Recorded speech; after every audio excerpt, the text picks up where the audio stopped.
Evening, students. In the previous lecture of chapter Manufacturing Industries, we had seen what was the definition of manufacturing, what are the types of industries, what are the basis of manufacturing industries. We had manufacturing industries on the basis of raw material, weight and bulk of raw material, then ownership, main role. We had different type of basis. Now we were studying about the agro-based industry in the which the first industries was the cotton textile industry. We had seen that there were some challenges to cotton textile industries.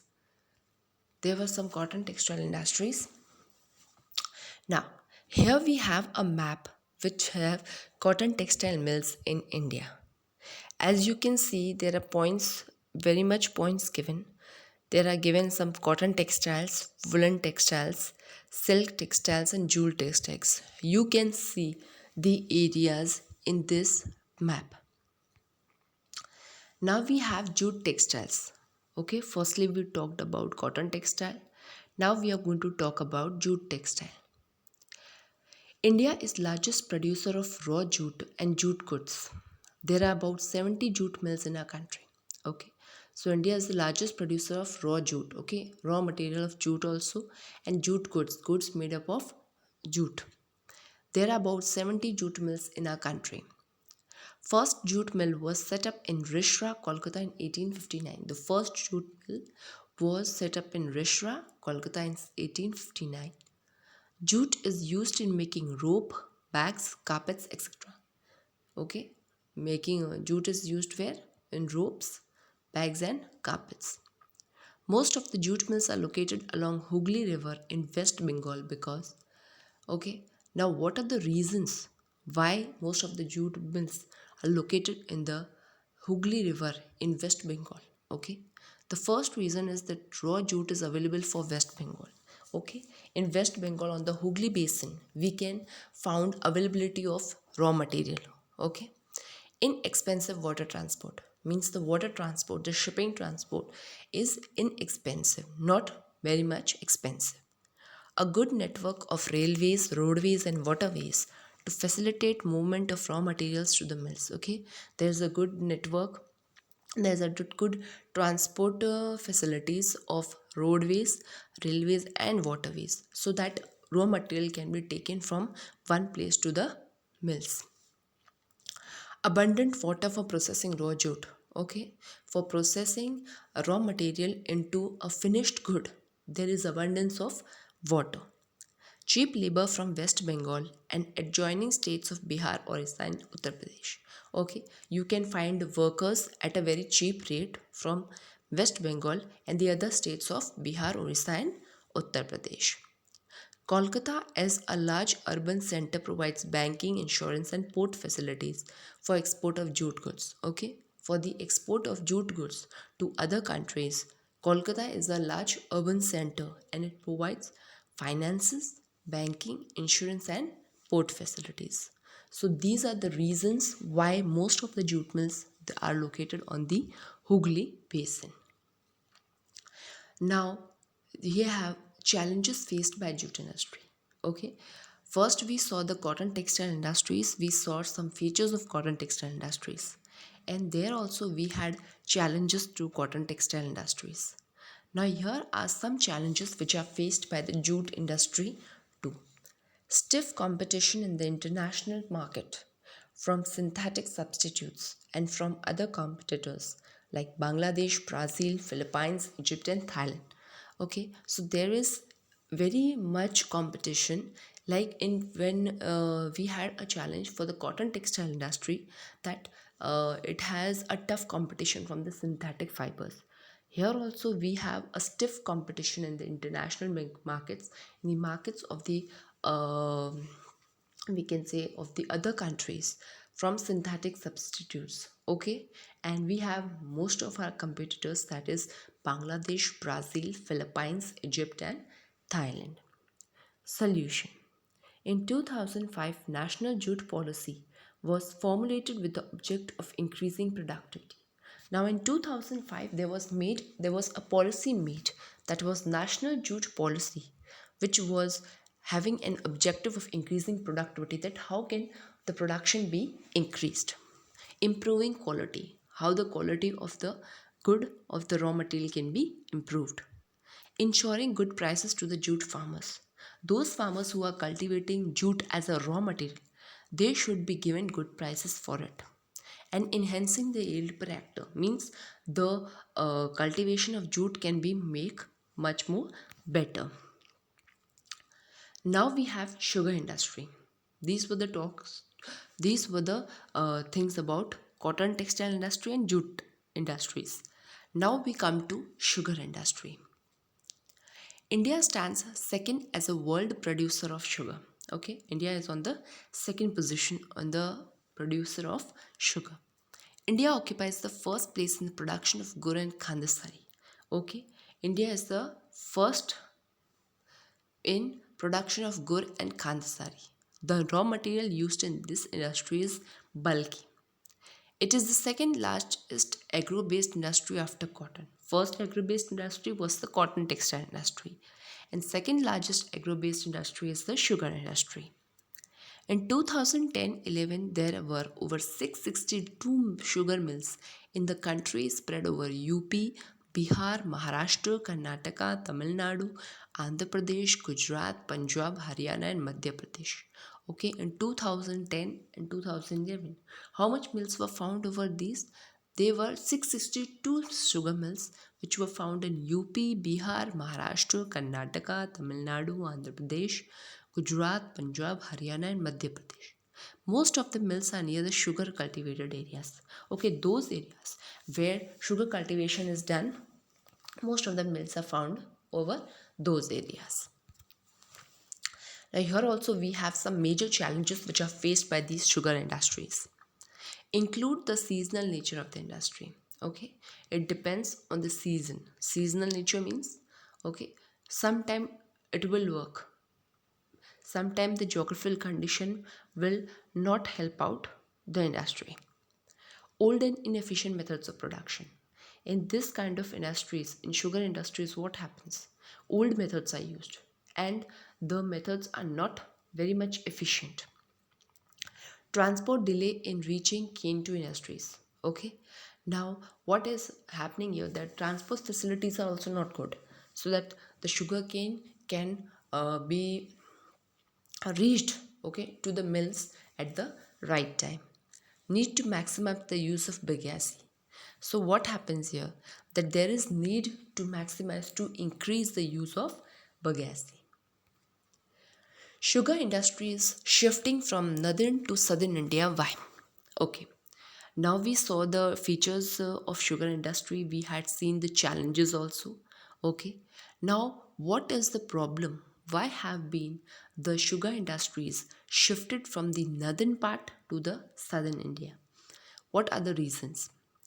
Earlier UP and Bihar were the main producer of sugarcane, therefore most of the sugar mills were located in these two states only. But now sugar mills are shifting towards Maharashtra and Karnataka because of following reasons. Means, firstly, sugar mills. Most of the sugar mills were found in UP and Bihar. But now they are shifting towards Maharashtra and Karnataka, from northern to the southern India. Why? Per hectare production of sugarcane is higher in southern India. Black soil is quite suitable for cultivation of sugarcane. Okay, so first here problem comes of the soil, because black soil is suitable for the cultivation of sugarcane. Okay, so the production of sugarcane is very much more good in southern India. Second is, sucrose content in the sugarcane is higher in Maharashtrian content. Okay, sugarcane, the sucrose content, the content of sucrose in the sugarcane is very much more in Maharashtra and Karnataka. It means more sugar can be produced for less sugarcane. If you are using less of sugarcane, you can produce more sugar. Mills and machines are new in southern states. Okay, we saw the challenges. Okay, that there were old and inefficient methods of production. But in the southern side, We have new mills, we have new machines. New and modern machines increase the productivity. Modern machines are used, new methods are used.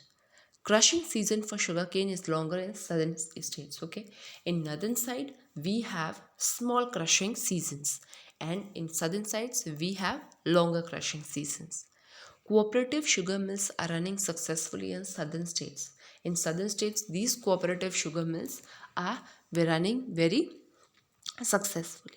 So these are the reasons why sugar industries are being shifted from northern to the southern side. Now we have mineral based industries. Okay, so these were the industries which were based on agro based. Okay, cotton industries, jute industries, and sugar industry. Now we are going to talk about mineral based industries, those industries which use minerals as their raw materials.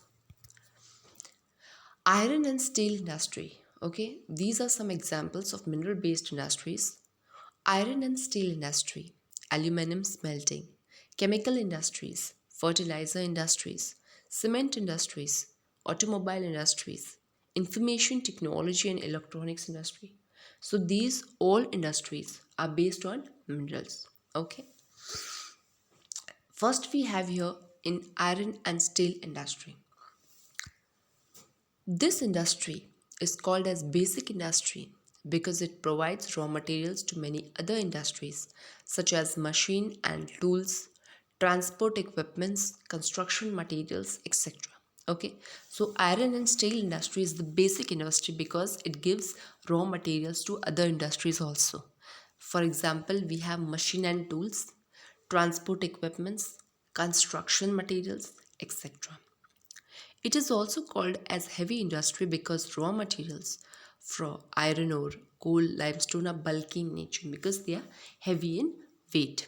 Okay, so it also can be called, this iron and steel industry can also be called as heavy industry. Most of the steel plants are located in Chota Nagpur region. Today, steel industries in India are facing many problems. Okay, so here also there are some problems which the iron and steel industries are facing today. High cost of production. Okay, the cost of production here is very high. Limited availability of coking coal. Okay, there is very limit of coking coal. Low productivity of labor. There is no much, very low production of labor. Irregular supply of energy. Okay, we have sometime we have sometime good power supply, and sometime there is very less power supply. Raw materials are found only in a certain pocket of India. Means raw materials for these industries are available only on certain areas of India. Poor infrastructure like transport and communication. We do not have good facilities of transport and communication. So these are some problems which today's steel industries are facing. Why is the iron and steel industry located in Peninsular India also? Now here a question arises that why only India iron and steel industries are located in Peninsular India? First is good and more raw materials. Okay, there is availability of good raw materials found in Peninsular India and in a larger quantity. Larger quantities of quality iron and steel is available in Peninsular India. Power resources. Coal, oil, and water power are available in Peninsular India. So, all these are available in Peninsular India power resources, that is, coal, oil, and water power. Skilled labor. Cheap and skilled labor is available. It can be also had from Bihar, Orissa, West Bengal, and MP. Besides, skilled labor is also locally available. Skilled labor means we get labor, we get workers, skilled workers at a very cheap rate, and they are found also from Bihar, Orissa, West Bengal, and MP. Nearness to market. Large indigenous markets are available in Peninsular India.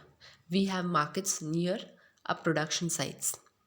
Port facilities are available for the export of iron and steel manufactured goods. Okay, there are port facilities also, there are shipping ports also, so that we can export to our manufactured goods to the other countries also. So these are the reasons why iron and steel industries is located in the Peninsular India. Now here we have a map which iron and steel plants. There are given some iron and steel plants. For example, we can give Vijayanagar, Bhadravati, Salem, Rourkela, Jamshedpur, Bokaro, Durgapur. These are some iron and steel plants. Now we have aluminum smelting. Aluminum smelting is the second most important metallurgical industry in India. Okay, first was iron and steel industry, second to it is aluminum smelting. It is light, resistant to corrosion, a good conductor of heater, malleable, and becomes strong when it is mixed with other metals. Now, these are some features which are given of the metal aluminium. It is lightweight, it is resistant to corrosion. Okay, it can be it can be melted with the other metals also. It is a good conductor of heater. Okay, it is used to manufacture aircraft, utensils, and wires. It has gained popularity as a substitute of steel, copper, zinc, and lead in a number of industries.